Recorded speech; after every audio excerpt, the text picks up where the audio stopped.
Bonjour, Elengiate TV officiel. Code de la route à Lingalafone. Bozo mona o ezanga mna okumba. Ezanga mna okumba. Il n'y a pas de ligne stop ici. Mais sur Talibia, il y a ligne de stop là et là-bas. Ça veut dire son non ya awa. Son okota awa naza prioritaire parce que il moutoya na gauche awa za na ligne stop nga na repasser mais repasser na nga awa fona tia obligé première ma maman Lingalafone RD Congo la ligne bino mingi première parce que ligne stop mutu so ya à vitesse mon a vu partir à bandino c'est mieux que la deuxième tende ba papa biso ba kumba. C'est mieux première pour les cas bien. Avant pour les cas où t'as sous bien que moutazate oleki parce qu'il y a un stop, il y a pas stop. Même ceux qui olingi oleka awa, il y a un stop, nga za prioritaire. Nga mutu na koleka. Na kotia première nanga na koya awa na yeboui. Na saliboui na zui na kei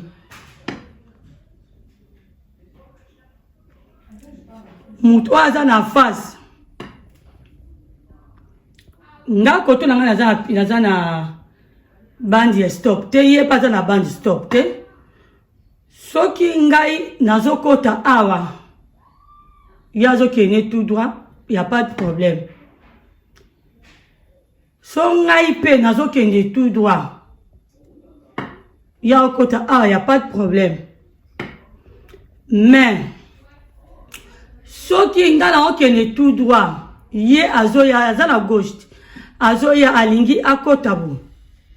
Ye posséder nga passage parce que aza prioritaire te ngam naza prioritaire pour nga okende tout droit.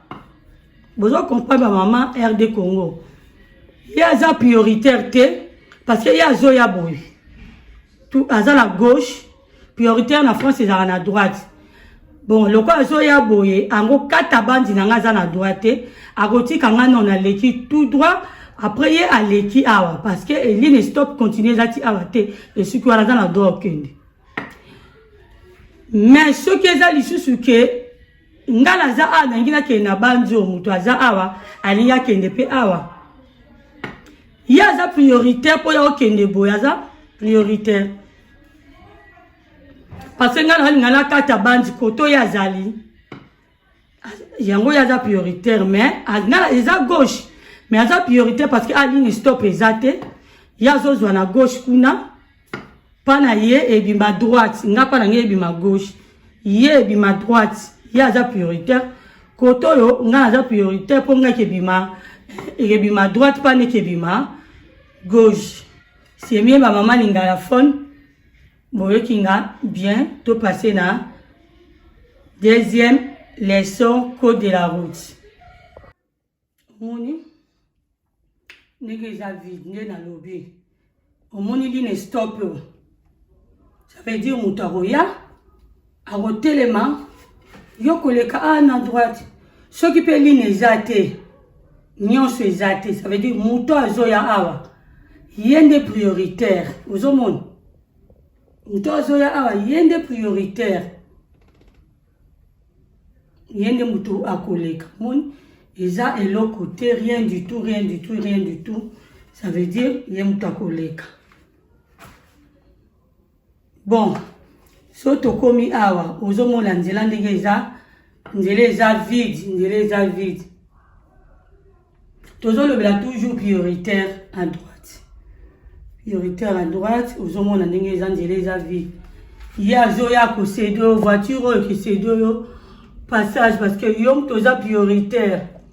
Aux hommes yo au c'est voiture ils à gauche na yo. À côté deux passages pour ya au monde à droite. Yo pe awa soko Zoya au c'est deux passages pour aux appels à droite na ye code de la route yango. Mouton à face à Zoya. Ce qui a okene tout droit, c'est bon. Ce qui a côté na yo awa, il y a possédé yo pour yo leka. Vous avez ce qui yo peut okende awa, yo possédé ye gauche boy. Yo possédé pour ngo kata ye bande. Ce qui est pas zoya boy. Il n'est pas possédé yo pour aozwa bande na. Mais yo ce qui okene no tout droit. Yo okene tout droit problème te. Rocha cliotan na yo, ozeli ye aleki, après yo che cliotan na yo, yo posay nini, oleki, parce que Code de France, ils ont facilité. Bozo mona bien, flèche ezo l'accent bien. Une intersection entre les deux, je suis prioritaire, et bien c'est le passage sur la droite et sur la gauche. Je vois également deux passages piétons à la filée. Sur la gauche, je vois une intersection, je vois une rupture de trottoir sur la droite. Il y a un passage piéton, pas d'autre marquage au sol. Je ne suis donc pas prioritaire des usagers venant au trottoir. Les marquages jaunes le long de la bordure du trottoir interdisant le stationnement peuvent également vous indiquer une intersection.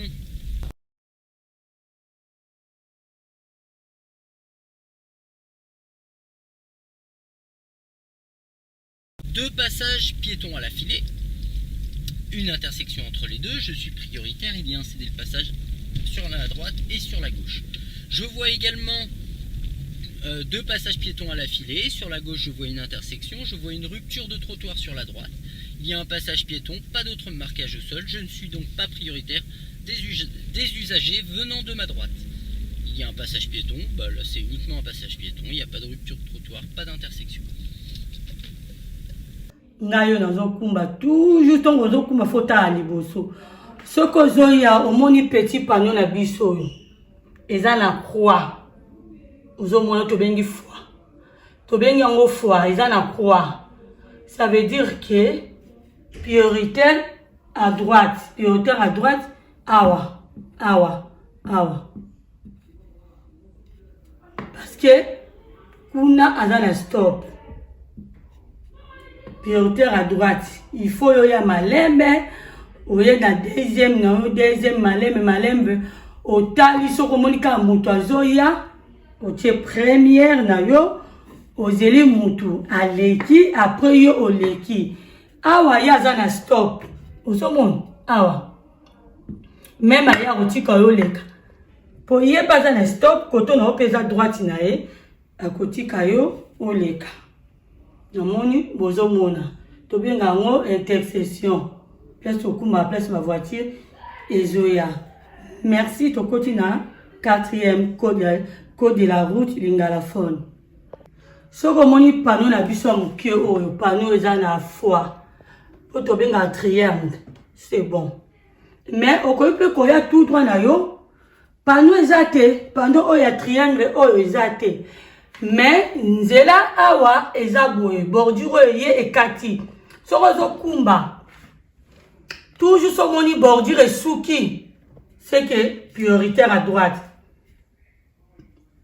quel que soit panneau ezate quel que soit panneau triangle oyo o batie biso croix na kati o ezate ça veut dire prioritaire à droite ba maman RD Congo.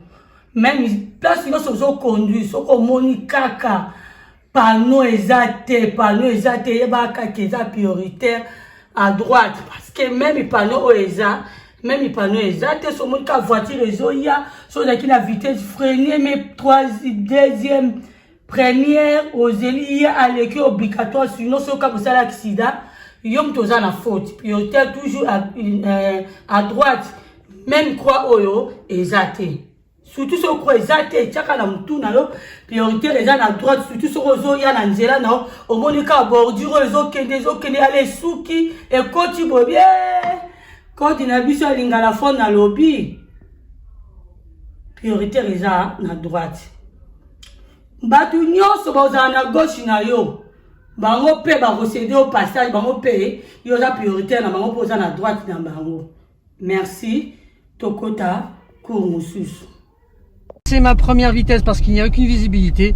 J'ai donc un monsieur en vélo. Alors les cyclistes restent des usagers de la route, hein. Donc j'ai dû lui laisser la priorité naturellement. Je fais mes contrôles et je m'engage. passe la seconde, comme on est sorti du parking. On va aller s'arrêter au feu rouge. Hop, on s'arrête en seconde. Et une fois qu'on a arrêté, on remet la 1 ou le point mort. Ça c'est comme vous le sentez. Voilà. Là, le feu passe orange clignotant, donc il faut quand même faire attention parce que ça veut dire qu'on n'a pas la priorité. Du fait que c'est le passage piéton. Vous avez peut-être pu voir que le feu piéton est vert. C'est pour ça qu'en fait on n'a pas la priorité. Si y a un piéton, on doit lui laisser la priorité. Là c'est pareil, parce qu'il n'y a carrément pas de feu piéton. Donc là je passe à la deuxième et la troisième. On approche du stop, donc on va rétrograder en seconde. Là on va faire un petit demi-tour. Alors comme j'ai dit, on s'arrête au stop. Et une fois qu'on a arrêté, il n'y a pas d'histoire de 3 secondes, on remet la première. Le temps d'arrêt du stop, c'est